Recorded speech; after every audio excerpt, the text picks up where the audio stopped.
Out here, every choice matters. From the pasture to the pen, from instinct to insight, this is Boots and Brainwaves, a series for the thinkers behind the herd. Good morning, everybody. All right. So today, our topic that we're going to be going through, I'm following up with the same girls here at pasture that we were concerned about their body condition. And I'm coming out and doing kind of a general check today to see how they're all doing. Come on, girls. So while doing so, everybody's looking good, even the ones that we're concerned about with their body condition, how much weight they have. They're starting to improve, which is good. Got somebody up in the camera. They're doing better. I'm not saying that I'm super excited about where their body condition's at. We still have got a long ways to go. Like this girl here in the front, 3,700. She was one I was a little worried about. She's getting some fat back on her spine and some of those things. So that's a good sign. The reason we are so concerned, reason we're double checking up on their body condition and why that has been something I am focusing to follow up on. These cattle are bred. These cattle are pregnant, which means they're carrying another pregnancy, our next year's calf right now. So there is a topic in a lot of research that's been done called developmental programming, which I kind of like to break down a little bit with you guys today, and why I am so concerned, why I'm keeping my eye out for these things in pasture, even though it's not really an immediate effect. There are, when it comes to body condition, some people, some farms who may just say, well, they'll figure it out and they'll have to kick their calf off, and some that won't do any intervention with them. So for us, and the reason why I'm passionate about intervening in body condition is because of this idea of developmental programming or fetal programming, you may also hear it called. So it's the impact of how nutrients and vitamins and essential minerals, how they go through mom into that calf, and how that therefore affects the calf's long-term life and quality of life and potential issues that they may develop because of the lack of nutrients while they're developing in utero. So first kind of like major topic, there's been a lot of studies done and journals, peer-reviewed studies and things of that nature, kind of breaking some of these down. So I will reference those and kind of link them along with these topics. So some things that we really want to talk about is that cows have 3 trimesters in their pregnancy. And like humans, they have a 9-month pregnancy as well. So in each of those trimesters, there's different stages of development that are happening throughout their pregnancy. And right now, these girls should be within that first trimester of their pregnancy. I don't got no more corn, babes. I just don't.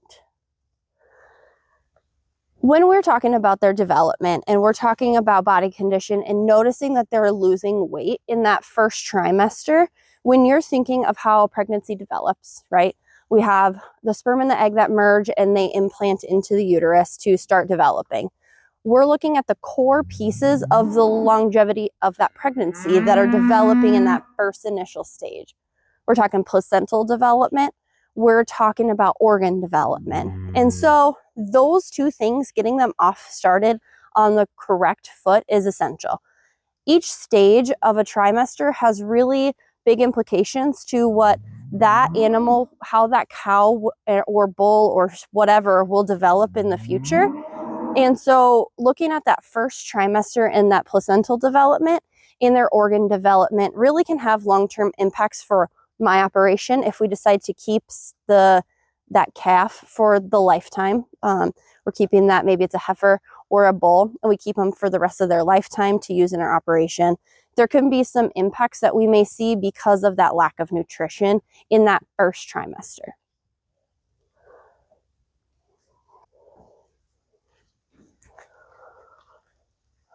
So when we're looking at first trimester development, we're talking about the placental development and we're talking about main organ development. So we're talking about reproductive organs as well. So how those may have long-term impacts into what it is our operation might look like if I retain these animals would be, number one, the first thing I'm going to be worried about is that placental development, because that placenta is responsible for the entirety of the pregnancy to transport nutrients to that calf. So if I have an underdeveloped placenta, my calf will have long-term impacts for the entirety of the pregnancy. They may not be able to receive as much nutrients, as much blood flow from mom as it could have, right? If I have a tube that's a lot bigger and it's responsible for getting my nutrients and my stuff to make me grow, it's restricted, I'm also not going to develop as well. So you might have some issues during that calf's beginning of early stages of life because they've been underdeveloped. They just had a restricted amount of calories, of nutrients getting to them throughout the pregnancy. So because these girls are in the first stages of their pregnancy, in their trimester, we're looking at potential problems with that placental development, which for long term might mean I have lighter calves. I have calves that struggle right away during the first stages of postnatal or after that calf has been birthed, and we're starting to have to see more interventions. So that's one implication for restricted nutrients, is going to restrict our placenta growth and therefore make our calves, or have an impact on our calves' development and growth right away out of the womb. Some other things that we may see during this first stage of trimester is actually, if we're looking way down the scale, way down the lifetime of this animal, that first stage of their first trimester is responsible for major organ development, right? The two cells meet, it makes that in the pregnancy, the sperm and the egg meet, right? And it turns into a zygote, it attaches and starts building the placenta in the uterus, and therefore starts to build life-sustaining organs. That's its first job after building placenta, check. Next job is building life-sustaining organs. So we're talking heart. That could have implications if I've restricted nutrients, not as much blood flow, and things that are going to keep me growing. My heart could be having issues. So in our studies, they saw issues with their aorta. Okay, so enlarged aorta. The aorta is responsible for pushing blood out of the heart and into the rest of the body. With that problems and lack of nutrients in that first trimester, again, where these girls are at, you can see implications to that animal's heart. The development of that heart in that first trimester is happening, and that's pretty much set in stone for life. They've got that heart developed and it's going to continue to grow.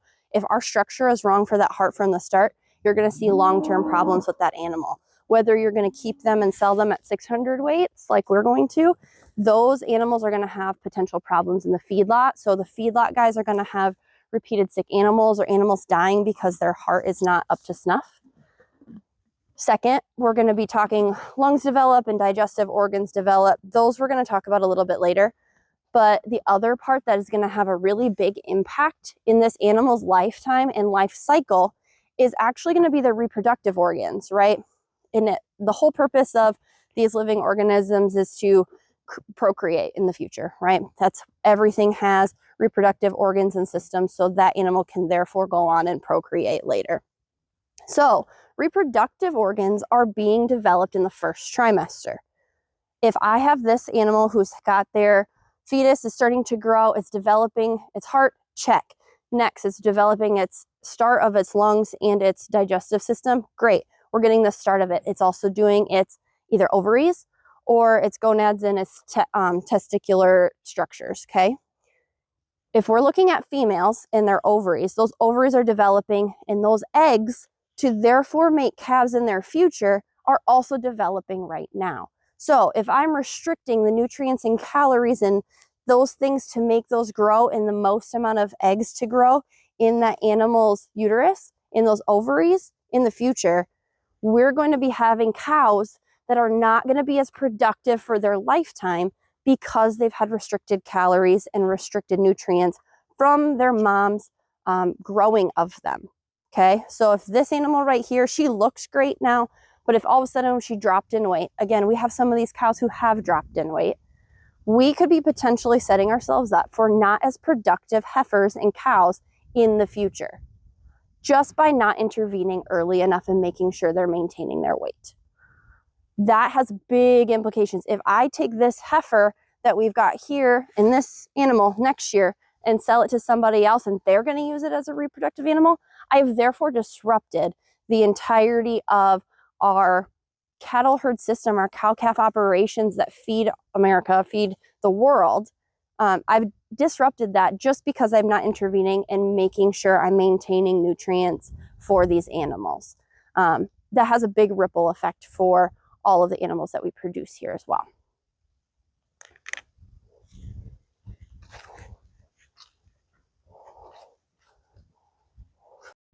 Got to reload on corn here. See a lady stick around. So the next trimester, so they have 3 trimesters. So we talked about that first trimester, what could have implications of not intervening nutritionally for these animals that impacts not the calves that are currently existing, but the calves that will be born next year. So if we're talking about our second trimester, that trimester is mainly responsible for developing the fat muscles. So this really has an impact. The second trimester is really responsible for the growth and development. The second trimester is responsible for the growth of muscle fibers and fat cells and how that is all structured within that animal. So with animals that have restricted nutrition, that fetus is also therefore receiving restricted nutrition. And in studies that have been shown about animals and cows that have had restricted, in studies that were done on second trimester cows, they restricted those nutrients to them in the second trimester specifically and tracked how those animals performed. Many of these cattle that in utero were therefore grown and compared in weights had significantly smaller weaning sizes because their muscle development in utero, that baseline structure, that foundation, was not as well set as animals that had access to higher quality forages. Okay, so has impact on how big and strong and how quickly your muscles are going to be able to grow from impacts in the second trimester. Additionally, the carcass quality is not as good. So what does that mean? That means how those muscles and fat cells were built, right? We set that foundation. This is the how your muscles are going to be structured and those fat cells. Because you've had less nutrients going to that fetus is going to not be able to have as much fat within those muscles, which means the texture of that meat, which is the point that we're growing these animals, that meat is not going to be as tender. That carcass quality is going to be impacted from mom's lack of nutrients in this phase of pregnancy. Okay, so we could be setting up our packers for underdeveloped animals or animals with lower quality. You yourself, as an operation runner or operation owner, are going to be doing yourself a disservice in the future because you have calves that can't grow as big as maybe others from reduced nutrients in the second trimester. And the quality, if you go on a sliding scale and you keep yours and sell directly and you sell on a sliding scale, the quality of your animals is not going to be there because we didn't get those animals the correct nutrients from the beginning. So trimester 2 is really focused on the structure of those muscles, the structure of the fat cells, and how that can impact the quality of beef that we're producing from impacts of second trimester feed and development and quality of forages that we are giving them. So we've talked about first and second trimesters. Now let's really understand what the third trimester impacts might look like. In the study that compared animals who were given adequate nutrients in the third trimester compared to those that were not, had a lower rate of breedback, so they were not as efficient in breeding, and they had a higher rate of assistance during birth. Not what we want either. Additionally, those animals that had restricted nutrients in the third trimester, those calves did not perform as high at their weaning weights as well. So there's impacts to that as well. There's also some potential problems with lung development. So lung development really takes a big toll or big ramp up in trimester 3. And in trimester 3, if their lungs are underdeveloped, you're going to see more issues with calves in the feedlot handling stress, with potential pneumonia or repeated pneumonia issues because their lungs are underdeveloped. So that's a general overview about how impacts now during these stages of pregnancy can have long-term impacts, not only in my herd, but in the cattle industry as a whole, how that has implications and ripple effects across the entire industry. I want to make sure we're doing our due diligence, not only for our operation, but the steps and stages that I'm taking now and when and why I'm intervening now does have a ripple effect across the industry. And for me and how our operation thinks, we're impacting the entire industry in a positive way. So if that means we have to come out here and do some supplementation of our animals to make sure their pregnancies are healthy for not only us, but the people who are going to be working with these animals down the line, that's exactly what we want. And that's exactly what we are doing here on our operation and why we take the steps we do and care about our cattle in the way that we do. Thanks for coming along with me. Also, our sidekicks were very helpful this week. So if you have any questions, please shoot me messages, and thanks for following along. We'll see you next week.